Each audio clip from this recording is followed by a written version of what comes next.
आज काय गैल खायला आणायचं होतं म्हणून आलो शेंडे मोडायला. मग आमचा लहान भाऊ आला ते म्हणतो मी लागतो म्हणे तोडू. म्हणलं मोठाल्याने तोडायचे ते घरी बसते तो आला तोड.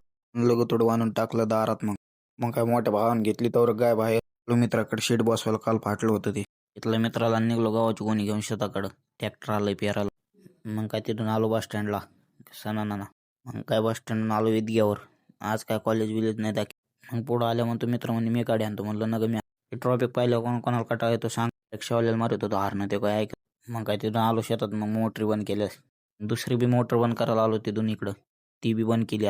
इथलं खोरण चाललो रस्ता बनायला ट्रॅक्टर. मग लागलो रस्ता खांदायला. कुदळ मोडली होती. कुदळ ढेकळं निघायला लागल्यावर मित्र म्हणतो राहू दे पाचट टाकून पाहू रस्त्याला. इतकं नेलं की कटाळून गेलो नेऊन. तर म्हणलं लास्ट गो थोडं वरून नेऊन टाकायचं बाबा. आता नाही टाकीत मी त्याच्या हे झाले नंतर डबल लागलो खांदायला. तरी काही ऑर्डर रस्ता खांदून घाम फुटला. तेव्हा मित्र म्हणतो बाद झालं बाबा आता. शेतात आलं ट्रॅक्टरवाला म्हणतो काही गरज नव्हती म्हणून रस्ता खांदायची. नंतर लागलो खतबीत टाकून घ्यायला. इथली गावाची कोणी फोडून उचलायला गेली. कोणी उचलायला गेली म्हणून 2 याच्यात घेतला मग गहू करून. उचललं सोंगड्यानं टाकलं मग त्यात एक करून भरले. नंतर मित्र म्हणतो खाली सांडा. म्हणलं खाली सांडासाठी आणलं मग गहू हातात घेतला म्हणतो कसा आहे. मग का लागलो पेरायला. ते म्हणते लय गवत यावं. म्हणलं गवत नाही ते. मग काय झालं. लवकरच भेटू पुढच्या ब्लॉगमध्ये.